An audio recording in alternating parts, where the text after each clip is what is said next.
Hi అండి. Today పొదరిల్లు episode ఏం జరిగిందో చూద్దామా? మన చక్రి మాట్లాడుతూ ఉంటాడు. ఏవండి, మీ ముందేమో అల్లుడు గారు అంటారండి.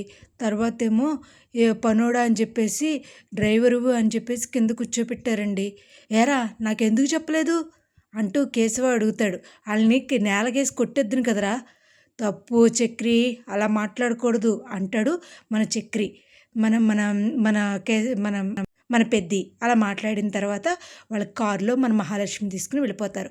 ఇంటి దగ్గర మన ఆది, మహాలక్ష్మి వాళ్ళ అమ్మ నాన్న అలా కూర్చుంటారు. ఈ లోపల మహాలక్ష్మి వాళ్ళ వదిన పిల్లని తీసుకుని జరజరా వెళ్ళిపోతుంది. ఏంటి హారిక, ఎక్కడికి వెళుతున్నావు? నా ఇష్టం, నా నచ్చినట్టు వెళ్తా. మీ అందరికీ ఇలాంటి దుర్మార్గుల మధ్యన నా కూతురిని నేను పెంచను. నా వ్యక్తిత్వానికి విలువ ఇవ్వలేదు. నువ్వెప్పుడు కూడా నేను నా చదువు గురించి కానీ నువ్వెప్పుడు అడగల. ఇలాంటి దుర్మార్గులు ఉన్నప్పుడు నేను ఎలా ఉంటాను ఇంట్లో? నేనుండను. మహాలక్ష్మి ఎందుకు వెళ్ళిపోయింది చేస్తే వాళ్ళ అమ్మ లేకపోయినా మహాలక్ష్మిలో వాళ్ళ అమ్మని చూస్తున్నారు కాబట్టే వాళ్ళ మహాలక్ష్మిని చాలా దేవతలా చూస్తున్నారు. కానీ నువ్వు నీ భార్యని ఒక పని మనిషిలా చూస్తున్నావు. ఇది కరెక్టేనా? ఇదేనా? అలా అంటావేంటి అలా అంటావేంటి హారిక? అవునత్తయ్య, మీరొక అమ్మేనా? ఎప్పుడైనా మన మహాలక్ష్మి గురించి ఆలోచించారా? అంటూ హారిక తిడుతూ ఉంటుంది మహాలక్ష్మి వాళ్ళ వదిన. అది కాదమ్మా, నేను పెద్దవాడిని. నీ తండ్రి తర్వాత తండ్రి లాంటోడిని. ఇక ముందు ఇలాంటి జరగదమ్మా. నా కొడుకు నా వల్లే ఇలా తయారయ్యాడమ్మా. నన్ను క్షమించమ్మా. ఇంకెప్పుడు అలా జరగదు. నువ్వు వెళ్ళకమ్మా. ఆల్రెడీ మహాలక్ష్మి వెళ్ళిపోయింది. నువ్వు కూడా అలా వెళ్ళకమ్మా. నేను మారతాను. నీ చదువు తగ్గట్టుగా చూస్తావు. నీ వ్యక్తిత్వానికి తగ్గట్టుగా చూస్తావు. అమ్మ, అలా వెళ్ళిపోకమ్మా హారిక అని అనేసరికి ఇంకా హారిక ఏం మాట్లాడాలో తెలియక అలా సైలెంట్ అయిపోతుంది. హారిక, మహాలక్ష్మి వెళ్ళిపోయింది. నువ్వు కూడా ఇంటి కోడలు కూడా వెళ్ళిపోతే ఇల్లంతా విలవెల్లాడిపోతుందమ్మా. తప్పమ్మా, అలా అనకమ్మా. మేము ఇంకెప్పుడు అలా చేయము అని చెప్పేసి అని అనేసరికి ఇంకా ఒరే హారికని తీసుకెళ్ళి లోపలికి అని చెప్పేసి మన ఆదికి చెప్తారు. రా హారిక, నా తప్పు అయిపోయింది అని చెప్పేసి వెళ్తుంటాడు. ఓ పక్క నుంచి అక్కడికి పూర్తయితే మన మహాలక్ష్మి, చక్రి అందరూ వచ్చేస్తారు. ఇంటికి వచ్చేసరికి మన నారాయణ కూర్చుని ఉంటాడు. ఏ వచ్చేసారా అంటూ చాలా హ్యాపీగా ఫీల్ అవుతాడు. అమ్మా ఇలా రా అమ్మా అంటూ you silly new naughty boy అని అనేసరికి, అమ్మా నువ్వు మా అమ్మవు కదా. అవును సన్ అని చెప్పేసి మన మహాలక్ష్మి, కుమారా నువ్వు చాలా మంచోడు, నేను మిస్ అయిపోయాను, నేను చాలా మిస్ అయ్యానమ్మా అంటే, అవునా అంటూ మాట్లాడతారు. వీళ్ళందరూ నవ్వుకుంటారు. అని అనేసరికి లోపలికి వెళ్ళేసరికి మన పెద్ద అందరికీ వాటర్ ఇస్తారు. ఎలాగైతే మన బృందావనానికి మహాలక్ష్మి వచ్చేసిందండి. వచ్చేసిన తర్వాత అందరూ చాలా రిలాక్స్ అయ్యి అలా కూర్చుంటారు.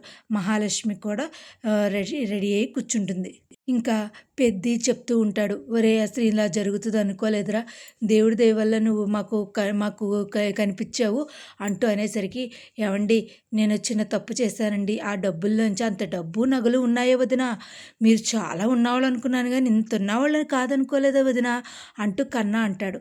అందులోంచి 2 కాయిన్స్ ఎత్తేసానండి అంటే, నేను కూడా ఓ పని చేశానండి, నా ఆధార్ కార్డు అన్నీ ఎత్తేసానండి, దొందు సరిపోయారు అంటూ మన కేశవ అంటాడు. ఈ లోపల నన్ను అలా అంటారా అని చెప్పేసి మన చక్రి వెనకాల పరిగెత్తుకుంటే కొట్టడానికి వెళ్ళిపోతుంది. పెద్ద ఆపుతాడు. ఇంకా వెంటనే కాసేపటికే ఎవరో ఒకడు వచ్చి కారు చుట్టూ తిరుగుతున్నారని చెప్పేసి మన నారాయణ కట్టేస్తాడు. ఆగు నాన్న, ఎవరిని అలా కొడుతున్నావు? ఎవరు నాన్న అంటూ మన నారాయణనే అంటూ ఉంటాడు. ఇంతకీ చూస్తే నారాయణ కారు డ్రైవర్. ఇంతకీ మహాలక్ష్మి వాళ్ళ కారు డ్రైవరు ఏం చేస్తాడంటే, అది కాదండి కారు కోసం వచ్చాను అంటే, మీ కారు ఏమైనా మేము ఎత్తుకుపోతామా, ఇదిగో తీసుకొని కారు అని చెప్పేసి ఇచ్చేస్తుంది మహాలక్ష్మి. మీ సార్కి చెప్పు ఏ ఒక్కటి నేను ముట్టుకోలేదని అని చెప్పేసి అనేసరికి కారు ఇచ్చేసరికి, చూసావరా మనము అంటుంది, రేపేమో నా పెళ్ళవైపోతుంది, ఎల్లుండేమో నన్ను బావా అని పిలుస్తుంది అంటూ మన చక్రి ఓలేస్తూ ఉంటాడు. ఒరే అంటూ వాళ్ళందరూ పెద్ద కేశవ కన్నా వెళ్ళిపోతారు. ఇంకా వెళ్ళిపోయాక తెల్లారేసరికి మన కన్నా లెగడు, పడుకునే ఉంటాడు. మన పెద్ది వచ్చి, ఏరా కన్నా లెగలేదండి నాన్న, చదువుకోవాలి కదా, ఎగ్జామ్స్ ఉన్నాయి కదా. అది కాదు, అదేంట్రా ఒళ్ళంతా కాలిపోతుంది కన్నా. పోన్లే నేను బన్సీకి చెప్పి నేను ఇంట్లోనే ఉంటాను. అదేంటి పెద్ది నేను లేనా? నేను చూసుకోనా?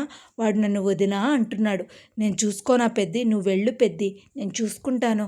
కన్నాని నాకు తెలుసు కదా, నేను ఎలా చూసుకోవాలో నాకు తెలుసు కదా అని అనేసరికి మన చక్రి బాబోయ్ వదిన వదిన అంటుంది, రేపు పొద్దున్న పెళ్ళం అయిపోతుందేమో అని చెప్పేసి నాకు కూడా ఒళ్ళు నొప్పులుగా ఉన్నాయండి, నేను ఇక్కడే ఉంటాను అని అనేసరికి సరే అయితే మీరు కూడా ఉండండి అని చెప్పి సేవలు చేయించుకుంటూ ఉంటాడు, నవ్వుకుంటూ ఉంటాడు. చాలా హ్యాపీగా ఫీల్ అవుతూ ఉంటాడు. మహాలక్ష్మి ఇంటికి వచ్చేసినందుకు చాలా హ్యాపీగా ఫీల్ అవుతాడు. ఓ పక్క నుంచి కేసు ఆ ఇంటి బయటకు వచ్చి ఓ కిక్కు కొడుతుంటే బైక్ స్టార్ట్ అవుతుంది. ఎందుకు చూస్తే మన స్టైలు ఉంటుంది. ఇదేనా మీ ఇల్లు బృందావనం? అయ్యో! భలే ఏంటే నువ్వు మా ఇంటికొచ్చావు. అసలు నీకు సిగ్గులేదా? నేను ఎప్పుడు చెప్పాను నీకు ఓ మనిషి ఎంత పనిలో ఉన్నాడో, ఎంత టెన్షన్‌లో ఉన్నాడో అనే విషయం నీకు అవసరం లేదా? వెళ్ళిపోవే అని చెప్పేసి ఫట్మని ఒక్కడు కొట్టగానే పాపం ఏడుస్తూ మన స్టైలు చాలా ఫీల్ అయిపోయి వెళ్ళిపోతుందండి. మరి ఇవాళ ఎపిసోడ్ అయితే ఇలా జరిగింది. ఎలాగైతే ఏముంది, మన మహాలక్ష్మి బృందావనానికి వచ్చేసింది. ఇంకెటొచ్చి ట్రాక్‌లోకి వచ్చేది ఏంటో తెలుసా? మన కేశవ స్టైలిష్ శైలు. ఇప్పుడు వీళ్ళ ట్రాక్ నడుస్తుంది. అప్పుడు ఎలా జరుగుద్దో రేపు ఎపిసోడ్లో చూద్దామండి. మండే ఎపిసోడ్లో. నా వీడియోస్ కనుక మీకు నచ్చినట్టయితే లైక్ చేసి, షేర్ చేసి, సబ్స్క్రైబ్ చేయండి. మీ లైక్ షేర్ నాకు చాలా ఇంపార్టెంట్. సబ్స్క్రైబ్ చేయండి ప్లీజ్. ఇవాళ ఎపిసోడ్ అయితే ఇదేనండి. ఇంకా మండే ఎపిసోడ్లో కలుద్దాం. Thank you.